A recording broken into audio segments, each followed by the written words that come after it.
Last day আমরা 9th of এপ্রিলে একটা অপশনে স্ট্র্যাটেজি বিল্ড আপ করেছিলাম, that is in put buying and put sell, যার স্ক্রিনশটটা আপনারা এখন ভিডিওতে দেখতে পারবেন।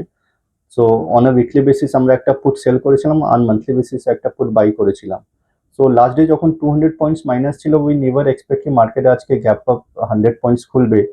সো আমাদের স্ট্র্যাটেজি বা আমাদের এক্সপেকটেশন এটাই থাকে যে মার্কেটে যা ইনভেস্টমেন্ট করছি অপশনে, সেখানে at least we should earn 1 to 2% on a monthly basis. So আজকে যখন মার্কেট 100 পয়েন্টস আপ হলো বা 150 পয়েন্ট যখন আপ ছিল, তখন আমরা নিজের প্রফিটটা বুক করে বেরিয়ে গেছি, তার স্ক্রিনশটটা আপনারা দেখতে পারবেন।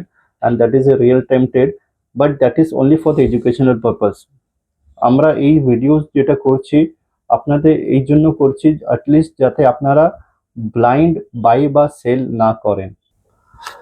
লাস্ট ডে যদি কেউ পুট অপশন নিয়ে যেত, বেটিং দ্য মার্কেট, আজ ইয়েস্টারডে 200 পয়েন্ট ডাউন ছিল, আর সাডেনলি মার্কেটে একটু পজিটিভ নিউজ এসছে and market 100 points, 150 points, even maybe এখন 200 পয়েন্টস আপ আছে।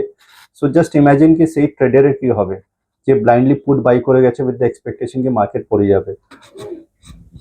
সো আপনি যখনই অপশন বা ফিউচারে ট্রেড করছেন, ডোন্ট বেট ব্লাইন্ডলি ওয়ান সাইডেডলি কি মার্কেট আপস আর ডাউনস হবে। নিজের পজিশনটাকে এইভাবে রেডি করুন যাতে ইন এনি কেস যদি ইফ ইউ ওয়েন্ট রং, তাও মার্কেটে আপনার যাতে লসটা এতটা না হয় কি আপনার ক্যাপিটালটা ইরোড হয়ে যাবে, অর ম্যাক্সিমাম ক্যাপিটাল আপনার ইরোশন হয়ে যায়।